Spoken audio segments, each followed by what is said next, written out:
Before we begin, make sure you subscribe to the channel and join a community of serious collectors, investors, and history lovers who understand that sometimes the smallest coin can carry the biggest surprise. Today, we're talking about a coin that most people overlook, toss into a drawer, or spend without a second thought. The South Africa 20 cents 2002 coin. Yes, a simple 20-cent piece from South Africa. At first glance, it looks ordinary, lightweight, modest, almost forgettable. But what if I told you that under the right conditions, in the right state, with the right story behind it, this small piece of metal could become the centerpiece of a serious collection? If you're between 35 and 65 or older, especially if you're a man who appreciates value, legacy, and smart opportunities, this story is for you. Because this isn't just about a coin. It's about understanding what others ignore. Let's step back to 2002. The early 2000s were a defining period for modern African economies. South Africa was strengthening its financial systems, building investor confidence, and refining its coinage. The 20 cents coin minted in 2002 was part of a circulating series produced under the authority of the South African Reserve Bank. Millions were produced. Most entered daily circulation. Groceries, fuel, newspaper stands, taxi fares, everyday transactions. And that is exactly why it becomes interesting, because when millions are made, collectors don't usually pay attention. They chase rare gold coins, silver-proof sets, limited commemoratives. But seasoned collectors know a secret. Rarity is not always about low mintage. Sometimes, rarity is about survival. Think about how many of those 2002 20-cent coins are still in pristine condition today. How many escaped scratches, dents, corrosion, heavy circulation? How many were carefully stored? How many were struck with slight variations, minting anomalies, or subtle errors that most people never noticed? Now imagine you're holding one. The design is clean, detailed, proudly representing national identity. The metal composition gives it durability, but over time, even durable coins degrade. Circulated coins lose their sharp edges. The relief softens. Fine details disappear. That means high-grade examples become scarcer every year. For men who understand machinery, craftsmanship, and precision, this matters. A coin is engineered. It's not just stamped metal. It's pressure, alignment, die integrity, metal purity, and quality control all working together in a split second. When something goes slightly wrong during that process, collectors take notice. That in the world of numismatics, small differences create big conversations. Slight off-center strikes, die cracks, unusual luster, exceptional uncirculated condition. And here's where the psychology comes in. Most people never look twice at a 20-cent coin. But the man who does? He separates himself from the crowd. Let's talk about condition tiers. A heavily circulated coin might only hold face value. But move up the scale, extremely fine, about uncirculated, brilliant uncirculated, and the landscape changes. Investors and collectors pay premiums for coins that look as though they were minted yesterday. Now ask yourself, how many men in their 40s, 50s, or 60s have jars of old coins tucked away in drawers, garages, or toolboxes? How many inherited collections from fathers or grandfathers? How many never took the time to examine what they truly have?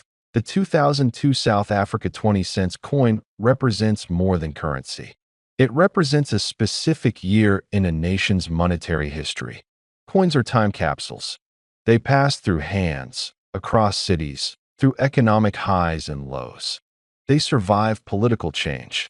They survive recessions. They survive generations. And here's something powerful. Modern coins are often underestimated because they don't look old. But age is relative. A coin from 2002 is now over 2 decades old. That means many examples have already disappeared from high-grade pools. When collectors begin to recognize shrinking supply, attention grows. And when attention grows, So does demand. Let's create a scenario.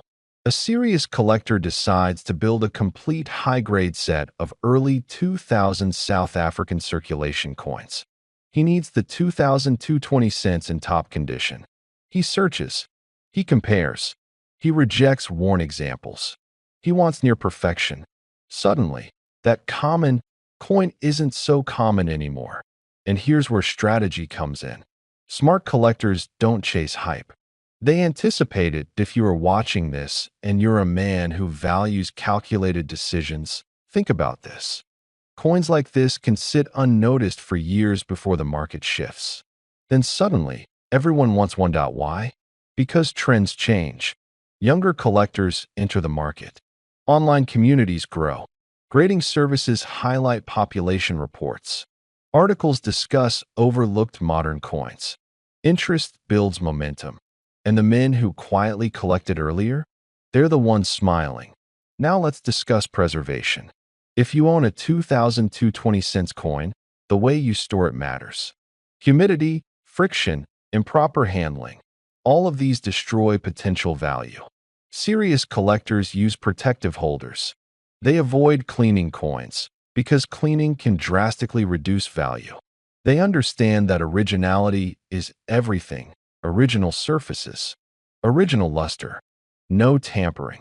That authenticity is what separates a coin worth face value from a coin worth serious money. But let's go deeper. Why does a small coin capture attention at all? Because coin collecting is about stories. It's about context. It's about recognizing that every piece of currency reflects economic policy, minting standards, and national symbolism. The 2002 issue sits at an intersection of modern production and historical continuity. It's not ancient, but it's no longer new. It's entering that interesting middle ground where scarcity begins to form quietly. And here's the mindset shift I want you to consider. Value is not just about metal.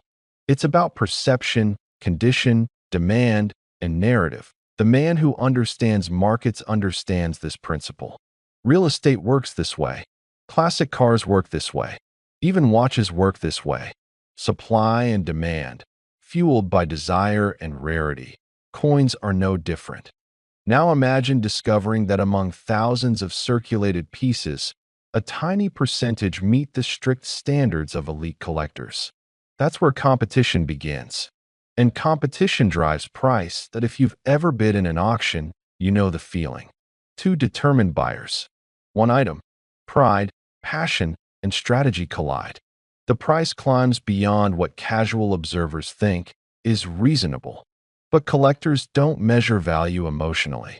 They measure it based on long-term perspective. And this is where suspense builds. Because while many 2,220 cents coins are ordinary, certain examples, those preserved, those graded highly, those with unique characteristics, can command astonishing interest. That we are not talking about pocket change anymore. We are talking about positioning, timing, knowledge. By now, you're probably looking at your own coins differently. That's good. That's the point. That if you're finding this valuable and want